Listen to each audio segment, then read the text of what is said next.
Hello students, good morning.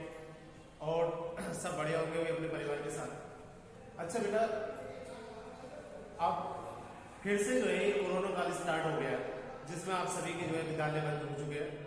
अब इस माहौल में हम अपनी जो पढ़ाई है उसे किस रूप से सुचारू रखें, इसके लिए भी कम से कम हमें कुछ तो करना पड़ेगा। इसके लिए भी आप जो है घर पे अगर बैठे हुए हैं तो अपना जो आपका कोर्स पूरा हो गया है उसे पूरे रिवाइज करते रहिए। अब इसी क्रम में जो है आज आपके लिए कुछ जो कह सकते हैं पेपर की दृष्टि से बहुत ज्यादा इंपॉर्टेंट चीज है उसे आज मैं बताना चाह रहा हूं। जैसे भी आप देखते हैं कि भाई हमारा क्वेश्चन आता है प्रत्येक सेट पेपर मैंने देखा है मैंने कि जैसे L अपॉन R क्या है, L अपॉन R, इस L अपॉन R की बीमा कितनी होगी, या कह सकते हैं LC, इस LC की बीमा कितनी होगी, या कह सकते हैं भाई CR, इस CR की बीमा कितनी होगी। ये सारी की सारी चीजें जो है इसमें पूछ ली जाती है कि भाई कभी कभी कह देते हैं कि L अपॉन R की जो बीमा है वो आवृत्ति के बराबर है या आवर्तकाल के बराबर है, या कुछ ऑप्शन दे रखे होंगे उनमें से आपको छांटना होगा। तो यहां से एक क्वेश्चन आपका 100% आता है। अब जब एक क्वेश्चन आपका यहां से 100% आ रहा है तो क्यों ना हम जो है इस चीज को अपना पहले से पक्का करके चले। अब इसके लिए देखिए जरा कि भाई हमारे पास सबसे पहले आता है L। अब देखो L क्या है, ये L होता है, इसे कहते हैं हम स्वयं प्रेरक। क्या कहलाएगा, स्वयं प्रेरक। दूसरा C हो जाती है हमारी धारिता, क्या है ये धारिता। और R जो होता है वो होता है हमारा प्रतिरोध। बात करें कि भाई हमारे पास स्वयं प्रेरक हो गया, या कह सकते हैं हम दूसरा धारिता, तीसरा प्रतिरोध। अब तीनों की ही बीमा आपको 100% आनी चाहिए। अब उसके लिए देखो सबसे पहले हम देखेंगे इस L की बीमा, किसकी बीमा निकालनी है, L की बीमा निकालनी है। अब जब L की बीमा निकालनी है तो L की बीमा निकालने के लिए देखो मैं फार्मूला बताता हूं आपको कि भाई हमें इस L की बीमा निकालनी है। इस L की बीमा हम किस प्रकार निकाल रहे हैं, तो हमारे पास फार्मूला आता है स्थितिज ऊर्जा के लिए, वो होता है 1/2 L I नॉट का स्क्वायर, या डायरेक्ट लिख सकते हैं I स्क्वायर। नोट में लगा कभी आपका कंफ्यूजन हो कि आप I नोट को लगाया, I नोट इसलिए लगाया था कि यहाँ पे I नोट क्या है, धारा किस तरह लगेगा। ठीक, अब यहां से हम इस L की अगर बीमा निकालेंगे तो देखो L की अगर बीमा देखें तो भैया हमारी L की बीमा जो हो गई U/I स्क्वायर की बीमा। भाई आपको सबको पता है U क्या होती है, एनर्जी। एनर्जी मतलब स्थिति ऊर्जा है यहाँ पे, कि भाई यहाँ पे U जो है हमारी स्थिति ऊर्जा। और स्थिति ऊर्जा की जो बीमा होगी वो आप सबको पता है कि भाई अगर हम देखें L की बीमा, तो L की बीमा आएगी हमारे पास, स्थिति ऊर्जा की बीमा होगी mL स्क्वायर K की पावर -2। मतलब किसी प्रकार की एनर्जी हो उसकी बीमा जो हो जाती है वो इतनी आती है। कोई सी प्रकार की, या कह सकते हैं कार्य है, स्थिति ऊर्जा, गतिज ऊर्जा, सभी ऊर्जा की जो बीमा होगी mL स्क्वायर K की पावर -2 होगी। बात क्लियर। अब नीचे आइए एम्पियर, तो इसके लिए हो गया A की पावर 2। अब इसे ऊपर ले जाओ, ये बनकर तैयार हो जाएगा mL स्क्वायर T की पावर -2 और A की पावर -1। ये हमारा जो है L की बीमा कंप्लीट हो गई। ठीक, अब L की बीमा हो गई कंप्लीट। हम L की बीमा को यहां पर लिख लेते हैं L की बीमा। तो इस L की बीमा निकल के आई mL स्क्वायर T की पावर -2 और A की पावर -2। बात क्लियर होगी। अब आगे सुन लीजिए, L का काम खत्म हो गया, अब बची हमारे पास धारिता C। ठीक है, अब इसको हम जो है C को देख लेते हैं। ठीक, तो C की बीमा देखो हमारे पास Q की वैल्यू क्या हो जाता है, C में होता है। अगर हम C की बीमा निकालेंगे तो C की बीमा अगर हम देखें, ठीक, अब यहां से C की बीमा अगर हम देखेंगे तो यहां पे आ जाएगा Q/V की बीमा।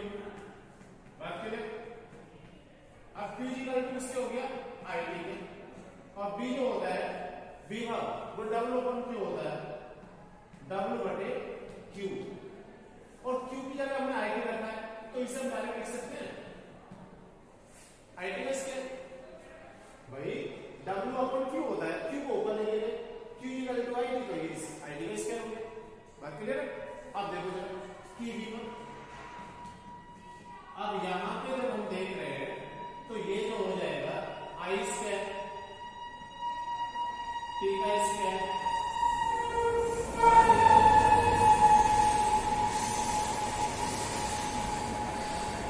और यहां पे हमारा कार्य मिल जाएगा पूरे आ गया, तो कार्य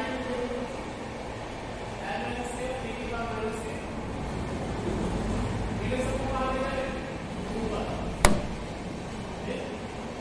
तो अगर देख रहे हैं सी की बीमा, तो सी की बीमा हो जाएगी एम की पावर माइनस को एन की पावर माइनस के टू, ठीक, और यहां से जो है टी की पावर हो जाएगा 4, देखो टी की पावर 4 और ए की पावर कितना है क्या 2।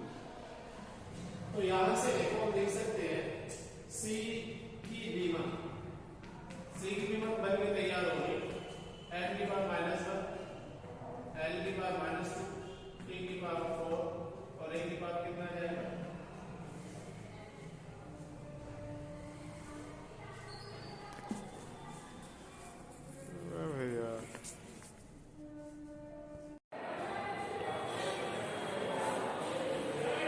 जैसा कि आपको पता ही है कि हमने देखो यहां पे सी की जो बीमा थी उसे थोड़ा सा ज्ञात कर दिया था, उसके आगे देखो हम काम कुछ कर रहे हैं, ठीक है, कि यहां पर जो है कि आपने देखा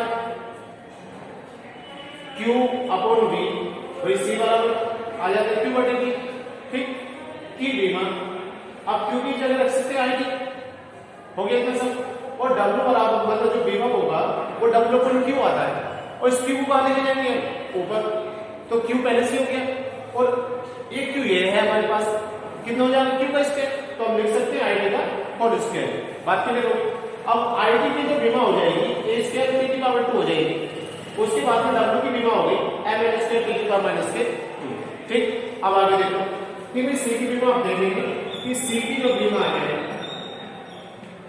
वो सी की बीमा आ जाएगी हमारे पास एन की पावर माइनस 1, एल की पावर माइनस 2 और टी की पावर 4 और ए की पावर हो जाएगी। बात क्लियर होगी, ठीक। इस प्रकार से हम सी की बीमा यहां पे लिख लेंगे कि सी की बीमा हो जाएगी एन की पावर माइनस 1, एल की पावर माइनस 2 और टी की पावर 4 और ए की पावर कितना रहेगा 2। इसके बाद में अब हमें निकालनी है आर की बीमा। देखो आर की बीमा किस प्रकार निकालेंगे, अब जब आर की बीमा निकालेंगे तो देख लीजिए जरा, वही यहां पर लिखेंगे आर की बीमा, तो फार्मूला भी यहां पर सबको पता है कि बी अपॉन आई इसी वैल्यू किसके होता है आर के, ओम के नियम के अनुसार ये कह सकते हैं बी इक्वल टू आई हो गया, तो आर बराबर हो गया बी बटे आई की बीमा। बात के लिए और बी तो हो जाता है तो डबल बटे क्या आता है क्यू, और आई क्या है पहले से ही, या लिख सकते हैं डब्ल्यू बटे आई स्क्वायर इनटू टी। अब सबकी बीमा लिख लो, कार्य की हो जाएगी एम एल स्क्वायर टी की पावर माइनस के, ये पहले से आगे कार्य में पता है, ये हो गया ए का स्क्वायर और टी आगे ये मैं साथ लिख लेता हूं, सबको ऊपर ले जाओ, तो आर की जो बीमा निकल के आएगी हमारे पास वो हो जाएगी, ठीक है, देखो कितने आर की बीमा, तो आर की बीमा निकल के I am L square T की पावर माइनस के 3 और ए की पावर माइनस के 2, ठीक।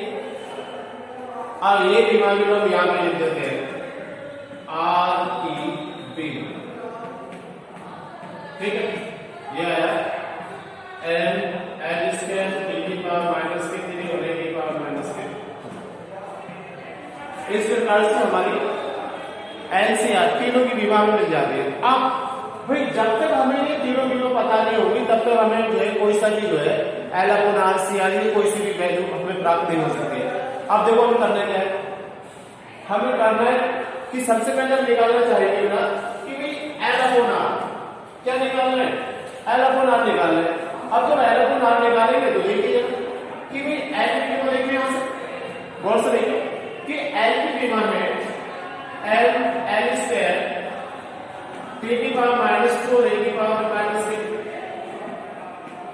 आर की कीमत देखो कितनी है एल स्क्वायर टी की पावर -3 और कितना हो गया ए की पावर -6। बात क्लियर होगी। अब यहां से देखो एल अपॉन आर की v1 कितनी बचेगी, भाई एल से तो है ऊपर लेके एल की पावर 0 हो जाएगी, एल से एल टी की पावर कितनी बचेगी केवल 1, ये सारी के सारे ओवर v1 कैसे लेंगी, तो यहां पे आएगा केवल t। ठीक, तो हमारे पास एल अपॉन आर की वैल्यू कितनी आएगी t। इस प्रकार से हमने एल अपॉन आर निकाल लिया, या मैं कह दूं आपसे आगे आपको जो होमवर्क में काम करना है सी आर की बीमा निकाल दी है। ठीक है भाई, सी आर की जो बीमा आएगी कितनी आएगी, एल सी की बीमा देखनी है आपको कि एल सी की बीमा जो निकल के आएगी वह कितनी आएगी। ठीक है, और यहां पर जो है भाई हमारे पास सिर्फ अनुपात मिल गए, या कभी कभी आ जाता है आर सी, वो मतलब सॉरी आर/सी की बीमा। तो इस प्रकार से आप कोई सी भी बीमा यहां से निकाल सकते हैं। ठीक है, धन्यवाद भाई, आज के लिए इतना ही काफी है।